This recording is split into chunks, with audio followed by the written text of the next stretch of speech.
Rabbil Alamin, jamaah Islam itu indah yang baru bergabung. Kita ini sedang membahas tema yang sangat bagus sekali, yaitu pahala mengalir deras ketika haid. Tadi sebelumnya guru-guru kita sudah menjelaskan juga ya, seperti apa hikmahnya wanita yang sedang haid dan seperti apa amalannya saat ketika haid dan bagaimana boleh hukumnya memegang Al-Quran ya. Nah ini lanjut sebelum kita memberikan tausiah guru-guru kita, ini ada sebuah video. Apakah wanita haid dianjurkan juga menjaga berwudu? Nah seperti apa ini dia tayangannya. Sebagaimana diketahui bahwa sebelum tidur disunahkan atau dianjurkan untuk berwudu terlebih dahulu, agar tidurnya lebih berkah dan membawa kebaikan. Hal ini sebagaimana mengamalkan sabda Nabi SAW berikut ini. Dari hadis Al-Bara bin Azib radhiyallahu anhu, Nabi SAW bersabda, "Jika kamu mendatangi tempat tidurmu, maka wudulah seperti wudu untuk salat. Lalu berbaringlah pada sisi kanan badanmu." Hadis riwayat Bukhari dan Muslim. Lantas, bagaimana dengan wanita haid yang darahnya masih mengalir? Apakah sebelum tidur dianjurkan pula untuk berwudu? Ya, Masya Allah, Ustadz Syam. Ini Ya, berarti gimana nih? Apakah benar jika wanita sedang haid bisa mendapatkan pahala yang mengalir deras? Dan bahkan dengan menjaga wudhu. Apakah wanita haid perlu menjaga wudhunya, Ustadz Syam? Silakan. baik. Bismillahirrahmanirrahim. Tabi guru Ustadz Maulana, Kak Aca, Ustazah Nada, serta guru-guru kami yang dimuliakan Allah Subhanahu wa Ta'ala. Menjaga wudhu dan menyempurnakan wudhu adalah salah satu amalan yang ringan, insya Allah simple, tapi nggak banyak orang yang bisa mengamalkannya. Nggak banyak orang yang bisa mengamalkannya. Bahkan salah satu keutamaan Sayyidina Bilal bin Rabah itu bahwasanya Sayyidina Bilal itu sudah terdengar terompahnya di dalam surga. Dikatakan oleh Rasulullah SAW ketika Rasulullah lagi main ke surga gitu ya, diajak main ke surga. Maka sudah ada suara terompahnya karena Bilal sangat menjaga wudhunya dan sholat sunnah setelah wudhunya. Maka subhanallah, menjaga wudhu itu bisa menyempurnakan iman. Menjaga wudhu itu bisa diampuni dosanya oleh Allah Subhanahu wa Ta'ala. Menjaga wudhu itu apalagi sebelum tidur maka akan didoakan oleh para malaikat dan diangkat derajatnya oleh Allah Subhanahu wa Ta'ala. Dan menjaga serta menyempurnakan wudhu bahkan dalam kondisi apapun. Jadi menyempurnakan wudhunya ini, misal dia dalam keadaan sakit tapi dia berusaha untuk menyempurnakan wudhunya, yang penting tidak membahayakan penyakitnya, maka ini subhanallah mendapatkan keutamaan luar biasa dari Allah Subhanahu wa Ta'ala. Bahkan wudhu ini disebutkan bahwasanya perisai, bahwasanya tamengnya seorang yang beriman ketika dia tidak membawa senjata, ya ini kita diajarkan senjata kita itu adalah wudhu. Tameng kita, pelindung kita adalah wudhu ini. Maka keutamaannya luar biasa. Nah pertanyaannya adalah apakah ketika seorang yang sedang haid itu masih dianjurkan untuk berwudhu? Padahal mereka kan sedang berhadas besar. Maka seseorang datang kepada Ibunda Aisyah radhiyallahu taala anha wardaha dan bertanya kepada Ibunda Aisyah, "Wahai Ummul Mukminin, wahai Aisyah, apakah Rasulullah sallallahu alaihi wasallam pernah tertidur dalam keadaan junub?" Maka Rasulullah SAW itu pernah tertidur dalam keadaan junub. Maka Ibunda Aisyah menjawab bahwasanya Rasulullah SAW pernah tidur dalam keadaan junub namun beliau berwudu terlebih dahulu. Nah, jadi Rasulullah berwudu sebelum tidur padahal dalam keadaan hadas besar. Kemudian Rasulullah SAW juga pernah menegur sahabat bahwasanya kalau engkau keluar rumah dalam keadaan junub itu boleh-boleh saja. Engkau ke pasar melakukan kegiatan atau mau makan atau mau melakukan aktivitas tapi diselangi dengan berwudu. Nah, para ulama akhirnya berbeda pendapat. Apakah boleh disamakan haid dengan junub? Misalnya orang yang melakukan hubungan suami istri. Maka ulama sebenarnya jumhur ulama tidak yakni mengatakan bahwasanya wudhu dalam keadaan haid itu hukumnya tidak sah. Jadi berwudhu dalam keadaan haid itu tidak sah. Tidak sah di sini bukan berarti tidak boleh. Nah, tidak sah di sini maksudnya ya tidak berefek apa-apa karena tidak menghilangkan hadas. Karena kan orang haid itu menghilangkan hadasnya dengan cara mandi besar atau mandi janabah atau mandi haid gitu ya. Maka subhanallah jumhur ulama, mayoritas ulama mengatakan seseorang berwudu ketika haid itu hukumnya tidak sah. Tapi bukan berarti tidak boleh. Namun ada beberapa ulama fikih juga yang mengatakan bahwa tetap sunnah. Tetap sunnah melaksanakan berwudu. Namun kita madhab Syafi'i mengatakan bahwa berwudu dalam keadaan haid itu hukumnya tidak sah. Meskipun tidak dilarang. Jadi kalau ada orang yang misalnya sudah mendawamkan gitu ya. Memang berasa aneh. Jadi setiap dia habis dari kamar mandi. Setiap dia buang air kecil. Dia yang namanya mendawamkan yang namanya wudu ini. Maka tidak mengapa. Tidak berdosa juga orang berwudu ketika haid. Namun tidak mendapatkan pahala yang namanya pahala berwudu tadi. Bukankah tadi sudah dijelaskan bahwasanya ketika dia dalam keadaan suci. Dia melaksanakan misalnya menyempurnakan wudu. Maka dia dalam keadaan haid pun dia dapat pahala menyempurnakan wudhu. Kalau dalam keadaan suci dia terbiasa berwudhu kapan saja, maka ketika haid pun dia sudah mendapatkan pahala berwudhu meskipun dia tidak berwudhu. Maka ketika orang haid apakah dianjurkan atau tidak? Sebenarnya dari pendapat para ulama tidak dianjurkan atau tidak sah. Namun bukan berarti haram, tetap dibolehkan namun tidak dianjurkan. Wallahu taala alam. Masya Allah, terima kasih banyak Ustadz Syam. Sama-sama. Jadi dibolehkan, tapi sebenarnya nggak dikerjain pun nggak apa-apa ya Ustadz Syam ya. Betul, iya karena tidak berefek gitu. Masya Allah, makasih banyak Ustadz Syam. Ustadz Maulana. Iya. Nah Ustadz ini juga Aca penasaran nih, karena Apa nggak tuh? disebutin ya apa sih amalannya gitu. Katanya ada amalan bagi seorang wanita haid yang bisa memberikan pahala yang begitu besar, bahkan bisa bikin pinter bagi kaum wanita yang sedang haid ini. Orang yang cerdas adalah orang yang mempersiapkan bekal. Masya Allah. Nah tapi katanya masih diperdebatkan, apa sih Ustadz Maulana? Pokoknya ini amalan luar biasa. Masya Allah. Oke. Izin Ustazah Nada dan Ustazah Aca. Ya Allah, amin. Ustazah. Amin ya Allah ya Rabbal Alamin. Ya. Bismillahirrahmanirrahim. Alhamdulillahirrahmanirrahim. Makasih banyak tim Islami Tindak yang mengangkat tema ini. Betul tadi kata Kak Aca bahwa ini bisa jadi perdebatan. Tapi sebenarnya banyak banget kebaikannya. Bahkan bisa melunakkan hati. Bisa membuat orang ingat akan akhirat. Bisa dekat dengan Allah. Bahkan bisa meraih kedekatan, kecintaan kepada orang-orang yang terdahulu. Mau tahu? Mau tahu? Ternyata berziarah kubur ketika haid. Nah, gimana tuh berziarah kubur? Kita bahas dulu ziarah kuburnya. Kalau berziarah kubur itu, kata Nabi dalam satu hadis, dahulu aku melarang, sekarang aku memperbolehkan, memerintahkan, membolehkan. Artinya apa? Dahulu ketika di Mekah, periode Mekah itu dilarang ziarah kubur. Tapi ketika di periode Madinah sudah diperbolehkan atau diperintahkan untuk ziarah kubur. Kenapa? Karena waktu di Mekah itu, maaf saya harus katakan, masih ada unsur-unsur kesyirikan. Di mana ada yang teriak. Tapi ketika berada di Madinah, sudah ibaratnya sudah bagus akidahnya. Sehingga ada etika akhlak muamalah diajarkan ketika berada di Madinah. Maka diperbolehkan. Maka disyariatkan bagi wanita siapapun. Baik yang halangan maupun tidak. Untuk bisa ziarah kubur. Cuma dalam hal ini makruh dikhawatirkan jangan sampai membahayakan dirinya. Kadang-kala wanita kan pingsan. Sementara kan banyak. Kita ambil praktek dulu ya. Iya boleh. Ya. Saya ambil dulu. Aduh ya Allah Karim. Jadi saya ngomongin seperti ini. Ya, gini. praktek Nih, kita praktek dulu ya. Praktek. Misalnya deh. Saya ambil lagi satu untuk kepalanya ya. Mohon maaf Ini ribet apa, ini. Ini badannya. Ya ini. Ya ini nisannya. Kita lagi ada di makam ya. Ya ini kita Ya, ini. sebenarnya lagi haid ceritanya Posisi ya. di mana kita? Ya. Nah, kita Sebaiknya di mana, wanita yang halangan jangan duduk. Oh. Jangan duduk, dikhawatirkan maaf.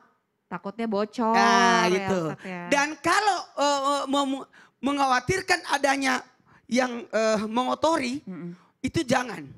Sebaiknya kan alhamdulillah sekarang kan ada produk-produk yang luar biasa yang bisa menjaga. Nah posisinya di mana nih? Posisi berarti kalau di sini nisannya, kepalanya berarti otomatis kiblatnya di sana. Kiblat di sana. Jadi sebaiknya kalau kita ziarah kubur berada pada posisi di sini. Di sini, ya. Jadi kalau wanita halangan sebaiknya janganlah duduk takut khawatir ada apa. Jadi menjaga dirinya. Kalau mau duduk jangan juga terlalu berlama-lama. Kemarin saya alhamdulillah dapat kesempatan untuk berziarah ke makam Maulana Malik Ibrahim di Gresik sama Sunan Giri. Masya Allah, itu kita dikasih kesempatan cuma 15 menit. Jadi per 15 menit. Jadi ini bagus juga. Jadi cuma ada yang diharamkan bagi wanita yang tidak bisa menjaga kondisi tubuhnya. Contoh meraung-raung, meratap itu tidak boleh. Jadi harusnya bisa menjaga diri, bagaimana dia bisa mengawasi dirinya ketika ziarah kubur, yang mana ziarah kubur itu mengingat akan akhirat. Makanya katakan orang ziarah kubur itu cerdas, pintar. Kenapa? Mempersiapkan bekalnya di hari kemudian. Masya Allah, jadi mengingat kematian ya Ustadz Maulana ya, Masya Allah. Tapi ingat jemaah tadi seperti dikatakan Ustadz Maulana harus juga dijaga ya. Dijaga. Benar. Jangan sampai juga membahayakan baik fisik dan apa? Fisikis. Fisikis ya. Fisikisnya juga Jangan ya. injek. Ya, hati-hati juga nih Apa asal tuh? tahu nginjek kuburan. Oh segala iya, macam. jangan jangan menjalik, sampai jangan ada juga sampai, kan ada benar. adab-adab di kuburan. Gak boleh ngelong injok-injok, apalagi maaf naik di atas. Nggak boleh, jadi harus sesuai ya Ustadz Maulana ya. Ya ini kayaknya udah gak sabar banget nih ya jamaah yang di rumah nih Ustadz Maulana. Ya langsung aja nih kita masuk ke segmen Tanya Dong Ustadz. Kami semua tanya dong Ustadz. Masya Allah, silakan duduk kembali guru-guru kami semuanya. Masya Allah, seru banget ya. Ya, ini langsung aja ada pertanyaan ya dari hamba Allah. Assalamualaikum warahmatullahi wabarakatuh. Ustadz, Ustazah, apa benar darah haid itu bisa jadi makanan kaum jin? Alhamdulillah. Makanya katanya wanita tidak boleh sembarang membuang bekas darah haidnya. Karena maaf, kebetulan saudara saya kerasukan jin dan katanya karena masalahnya dari sembarangan membuang darah haid. Mohon bantuan jawabannya Ustadz Syam, mohon izin silakan. Masalah jin-jin sasam ya. Allah a'udzu bikalimatillahi tammah min syarri ma khalaq. Jadi kita mohon perlindungan kepada Allah Subhanahu wa taala dari segala kejahatan makhluk ciptaan Allah Subhanahu wa taala. Jadi kadang-kala makhluk ciptaan Allah itu enggak berniat jahat sebenarnya. Enggak berniat jahat, emang makanannya itu gitu. Jadi misalnya kita kita tuh enggak niat jahat sama jin. Nggak niat jahat sama jin, tapi kita nggak sengaja gitu. Misalnya ada lubang-lubang kita buang air panas habis nyeduh mie gitu kan, langsung tiba-tiba buang air panas di lubang wastafel misalnya. Tanpa permisi ya, tanpa permisi sebenarnya, tapi kita harus tahu bahwasanya kita ada dia gitu. Ya nggak boleh kita sembarangan melakukan sesuatu, termasuk diantaranya adalah darah ini. Maka darah ini selain daripada sesuatu yang menjadi tanggung jawab seseorang untuk membersihkannya, karena agama itu adalah an-nadzafah ya, bahkan ada ungkapan an-nadzafah minal iman, kesempurnaan keimanan itu daripada kebersihan kita. Maka diantaranya adalah adabnya membersihkan, di pembalutnya kita bersihkan, di pengamannya kita bersihkan sebelum kita membuangnya. Karena kan nggak ini juga kalau misalnya membuang sembarangan. Benar, gitu karena ya. sekarang udah banyak kok Ustadz Syam di mall-mall gitu suka disediakan plastik. Oh, sebelum membuang. jadi dibungkus dulu baru Iya, dibuangnya. Maka betul. subhanallah itulah pentingnya air sebenarnya Masya dibersihkan. Allah, iya dibersihkan dulu ya. Betul. Ya, terima kasih banyak Ustadz Syam. Sama-sama. Ya ini berikutnya pertanyaan yang kedua dari hamba Allah.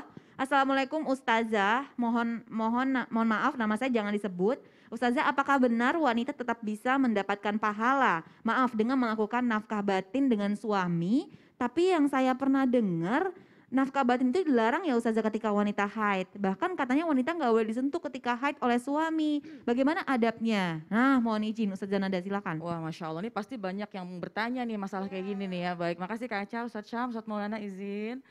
Bismillahirrahmanirrahim, alhamdulillah, wassalatu wassalam ala rasulillah. Subhanaka la ilma lana illa ma'allamtana innaka antal alimul hakim. Rabbi syrahli sodri wa yassirli amri wahlul uqdatam min lisani yafqahu qawli. Allah sudah mencantumkan dalam Al-Quran, A'udzubillahi minasyaitonirrajim, fa'tazilu nisa. Artinya apa? Yaitu jauhilah wanita-wanita fil mahid ketika dalam keadaan haid. Jadi jauhilah wanita-wanita yang memang sedang dalam keadaan haid. Wala taqrabuhunna, jangan dekati mereka. Kenapa? Kapan boleh dekatinya? Hatta yathurna, sampai mereka dalam keadaan suci. Jadi sekali lagi ketika seorang wanita yang sedang haid ini jangan didekati. Kemudian juga dijauhi. Tapi para mufassir, artinya yang menafsirkan ayat, menjelaskan bahwa yang dimaksud dengan ayat itu adalah larangan untuk berhubungan intim. Artinya berhubungan intim yang memang seputaran, mohon maaf, pusar sampai dengan lutut. Bagi perempuan yang haid, jaga lutut sampai dengan pusar. Wahai laki-laki juga jangan sampai mohon maaf masuk ke dalam ranahnya wanita yang sedang haid, istri yang sedang haid di antara pusar sampai dengan lutut. Jadi itu yang harus dijaga. Tapi kalau interaksi seperti mohon maaf bermesraan, kemudian bercumbu suami istri yang di area di luar itu, di area di luar pusar dan lutut, maka diperbolehkan. Silahkan saja, bahkan hukumnya halal, sepakat para ulama. Ya, mana sih landasannya? Tentu dari Sayyidah Aisyah radhiyallahu anha berkata, ketika saya sedang haid, baginda Rasulullah SAW itu menyuruhku untuk memakai wangi-wangian. Artinya tentunya untuk memberikan aroma yang wangi pada dirinya untuk Rasulullah SAW, dan kemudian baginda Rasul memerintahkan aku untuk menggunakan sarung. Mohon maaf, sarung tentunya kalau kita gambarkan sarung kan dari sini Dari pusar. sampai ke Sampai bawah, ke bawah, ya. Nah, ini artinya apa? Bahwasannya harus dijaga di wilayah itu. Tapi di luar itu yang ini ke atas silahkanlah ya. Silahkan, itu hukumnya tentu halal. Kemudian juga baginda Rasulullah SAW juga mohon maaf juga pernah melakukan cumbu dengan istri di area yang aman. Ya. Tentunya tidak sekali lagi di antara pusar dan lutut. Jadi sekali lagi bahwa para istri tentunya tidak ada libur ketika ingin menyenangi suami. Apalagi ini masalah nafkah batin, tapi harus dijaga rambu-rambunya. Jadi seorang istri tentu bisa kok memberikan kebahagiaan, kesenangan, dan Tetap bahkan bisa bisa mendatangkan menyenangkan ya. pahala. Menyenangkan suami tentunya, dan para suami mohon maaf tentunya karena sudah ada rambu-rambu dalam syariat Islam, maka jangan dilanggar, harus tetap dijalani. Apanya? Syariatnya. Ya. Bijaklah dalam mengatasi hal semacam ini ya. Jadi jangan mentang-mentang halal, istri saya kan halal. Ya. Pokoknya main langsung lampu merah dihantam aja. Aduh. Oh jangan, nggak boleh. Nggak boleh. Tentunya hati-hati ya. Jadi bagi kaum laki-laki mungkin bisa lebih bijak menghadapi keadaan ini, jangan melanggar syariat. Karena udah ada rambu-rambunya nih, jangan berani untuk dilewati, takutnya mohon maaf kebablasan. Jadi kesimpulannya apa? Istri bisa mendapatkan pahala dengan menyenangi suami, silakan bersenang-senang, tentu syarat dan ketentuan berlaku. Wallahu a'lam bishawab. Masya Allah, makasih banyak Ustazah Nada. Sama-sama. Ya. Masya Allah, mudah-mudahan terjawab sudah ya dengan guru-guru kita ya jamaah atas pertanyaan-pertanyaannya. Nah Ustadz Syam, ini benar nggak sih ada sebuah amalan yang bisa dilakukan oleh wanita haid untuk menjadi pengganti sepertiga malam, yaitu sholat tahajud? Emang ada bener Ustadz Syam? Tabe ini Ustaz Pak, may kato ding makun rain ako, main spin apa lo masempaja, main spin apa lo mengaji. Si tengah-tengah na ira makun raye, Yeah. di mo turun tu pahala Yeah. na wato alena dalam keadaan alangan. Ya, narusa swaseng. Wadi nalayani lakain na Kita yan. akan melanjutkan nanti setelah ini ya, karena Betul, mau cari-cari guru-guru kita lagi cerita dulu ya, tetap di Islam itu Indah, jamaah-jamaah, alhamdulillah. Jadi di tona pa.